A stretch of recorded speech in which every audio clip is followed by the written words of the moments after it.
Hi everyone, স্নেহাস diary YouTube চ্যানেলে তোমাদের আরও একবার জানাই স্বাগত। তো তোমরা হয়তো শর্টসে দেখেইছো আমার রেডি হওয়ার ভিডিওটা। তো তারপর আমরা সবাই মিলে বেরিয়ে পড়েছিলাম। প্রথমেই গিয়েছিলাম ধোবিঘাট থেকেই ফেরি করে এদিকে শ্রীরামপুর এসে সেখান থেকে টোটো ধরতে হয়। তো টোটো ধরে এখন যাচ্ছি। আর সেদিন রাস্তায় এত বেশি জ্যাম ছিল, খুবই বাজে অবস্থা ছিল। আর জ্যাম থাকাটাও স্বাভাবিক, রথের মেলা চলছিল। তো যেতে যেতে অনেক টাইম লেগে গেল, মানে টোটোতে যেতে যেতে অনেকটা সময় লেগেছিল, ফেরিতে কিন্তু টাইম একদমই লাগেনি।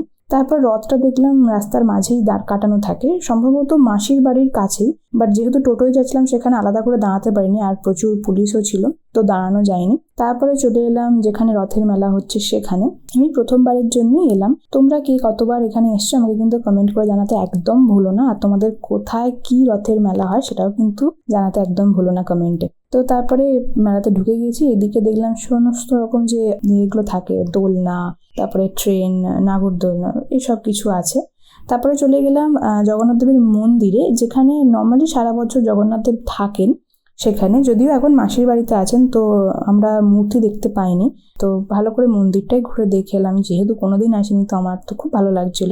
এখানে বাবা খুব বিজি ছিল, কারণ বাবার ওখান থেকে মানে ডিউটি ছিল, তো ওখান থেকে বারবার কল আসছিল, তো একটু বিজি হয়ে পড়েছিল। এখানে তো কত মানুষের ভিড়। এখানে হরে কৃষ্ণ হচ্ছিল, মানে নাম সংকীর্তন হচ্ছিল, আর ওখানে তো প্রচুর ভিড় ছিল, তাই আমি আর উঠিনি একদমই। ওখানটা ভালোই ভিড় ছিল। ওইখানে থাকেন জগন্নাথ দেব, বলরাম দেব এবং সুভদ্রা মা। তো এই ছিল মন্দিরটা কিন্তু ভীষণ সুন্দর দেখতে। আর চারিদিকে দেখলাম অনেকেই গোপাল নিয়ে বসে আছে আর চাল চাইছেন, তো যে যার মতো দান করছেন সেখানে। তারপরে এদিকে আরো কিছু মন্দির ছিল, নীল মাধবের মন্দির, লোকনাথ বাবা সম্ভবত নয়, যিনি মন্দিরটা স্থাপন করেছেন তার মূর্তি ছিল। আর সারদামণি, রামকৃষ্ণ দেব, বিবেকানন্দ দেবের মূর্তি ছিল। তো আরো অনেক কিছু ছিল। বেশ ভালো করে মন্দিরটা ঘুরে তারপর আমরা চলে এলাম আবার মেলাতে। এখানে এসে এই যে কাঁচের এসব জিনিসপত্র আমার খুব ভালো লাগে, আমি খুব পছন্দ করি এগুলো। তো সেগুলি একটু দেখছিলাম। আমার ওরকম একটা সিপ দেওয়া গ্লাসের খুব ইচ্ছে ছিল নেওয়ার, তো সেগুলো একটু দেখছিলাম, বটলগুলো দেখছিলাম, বেশ ভালো ছিল। আর এত গরম ছিল ভাই, আর আমার তো অবস্থাই খারাপ হয়ে গেছে। আর এই জায়গাটায় সব মেয়েরাই এসে থেমে যায়, নতুন করে কিছু বলার হয়তো থাকে না। তবে মেলাটা দেখলাম খুব সুন্দর, অনেক কিছু আছে ঘুরে ঘুরে দেখার মতো। এমনি বিকেলবেলা একটু ঘুরে আসার মতো, খুব ভালো। আর আমাদের তো ব্যাস সুযোগ চাই সবাই মিলে একটু বেরোনোর। আমি, আমার মা, আমার ভাই সবাই একটু হুজুকে পাটি, মানে সবাই ঘুরতে খুব ভালোবাসি। তো সবটা একটু ঘুরে ঘাড়ে দেখছিলাম। আমার ভাই না প্রচুর খুঁতখুঁতে, তো সেরকমভাবে কিছুই খুঁজে পাচ্ছিল না, সব তাই ঘুরে ঘুরে দেখছিল। এখানে দেখলাম অনেক গোপালের দোলনা, গোপালের জামা কাপড়, এমনি সিংহাসন, অনেক থালা, গ্লাস, এসব সব কিছু পাওয়া যাচ্ছিল। ফাইনালিও একটা দোকান পেয়েছি যেখানে ও মনে হচ্ছে মনের মতো কিছু নিতে পারবে, তো সেগুলোই দেখছিল। আমার ভাই সত্যিই খুব খুঁতখুঁতে, ওর কোনো কিছুই চট করে পছন্দ হয় না, মানে জাস্ট কোনো কিছু ও নিতেই চায় না। ওর যাই বলবে এটা তো আছে বা এটা তো ভালো নয়, এরকম কিছু একটা করবে। ওর খেলনাতেও এত খুঁতখাদানি আমি একদম পছন্দ করি না। মাঝে মাঝে আমাকে জিজ্ঞেস করছিল, দিদি কোনটা ভালো বল, মানে ও নিজে প্রচণ্ড কনফিউজ ছিল। যাই হোক, তারপর অল্প কিছু কিনলো।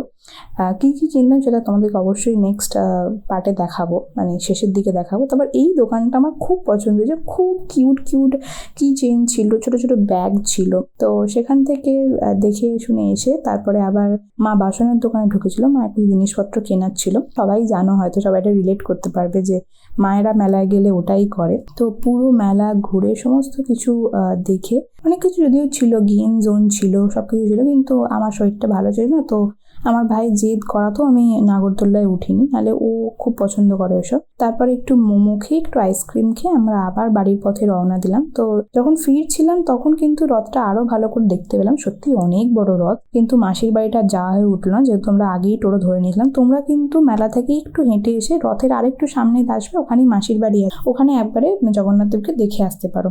আর এই মেলা কিন্তু রথের সময় থেকে 1 মাস চলে, তো তোমরা অবশ্যই যেতে পারো। আর এই তো তারপরে আমি আরো জিনিসপত্র যে কি কি কিনেছি সেটা তোমার সাথে একটু শেয়ার করে নিচ্ছি। মা একটা খুন্তি, একটা চিমটে নিয়েছিল, আর তারপর ভাই ছোটখাটো একটা গাড়ি নিয়েছিল, এটা থার বোধ হয়, আর একটা ছোট্ট কিউট ল্যাম্বরগিনি নিয়েছিল, সবকটাই ব্যাক পোজ। তোর ওই গাড়িগুলো কি ভালো লাগে।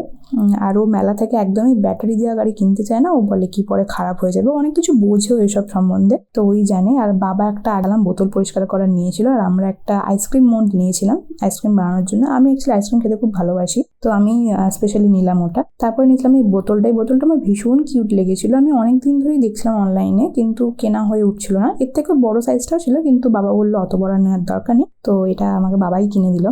সত্যি কথা বলতে কি, আমি বাবা মার সাথে গেলে আমি আমার পার্স বার করি না, আর বোধহয় কোনো ছেলেমেয়েরই বার করার কোনো প্রয়োজন পড়ে না, ওরা নিজে থেকেই সবকিছু কিনে দেয়। তো তারপরে নিয়েছিলাম এই কাঁচের কাপটা, সিপ দেওয়া। এটা কিন্তু ভীষণ সুন্দর, আর এটা বিশ্বাস করো আমার খুব পছন্দের, কারণ এই যে পাইপটা আছে না, এটাও কিন্তু পুরোটাই কাঁচের আর খুব পাতলা একদম। আমার এই ধরনের খুব অ্যাস্থেটিক জিনিসপত্র খুব ভালো লাগে, তো আমার এটা ভীষণ পছন্দ হয়েছে। আশা করছি এর পরের থেকে যখন কোনো রান্নার ভিডিও বানাবো, লাইক কোনো মিল্কশেক বানাবো, সেখানে তোমরা এই গ্লাসটা অবশ্যই দেখতে পাবো, কারণ ভীষণ পছন্দ হয়েছে আমার এটা। মানে কি বলবো, আমি অবসেসড হয়ে গেছি এটার প্রতি। আমার এক চান্সে এটা দেখে পছন্দ হয়েছিল, মা অন্য কয়েকটা পছন্দ করলো, আমার এটাই বেশি পছন্দ ছিল, আমি নিয়ে এসেছি। তো কেমন লাগলো ভিডিওটা জানিও। আজকের মতো এইটুকুই, বাই। সবাই সুস্থ থেকো, ভালো থেকো, পাশে থেকো, আর হ্যাঁ, সাবস্ক্রাইব কিন্তু করতে ভুলো না।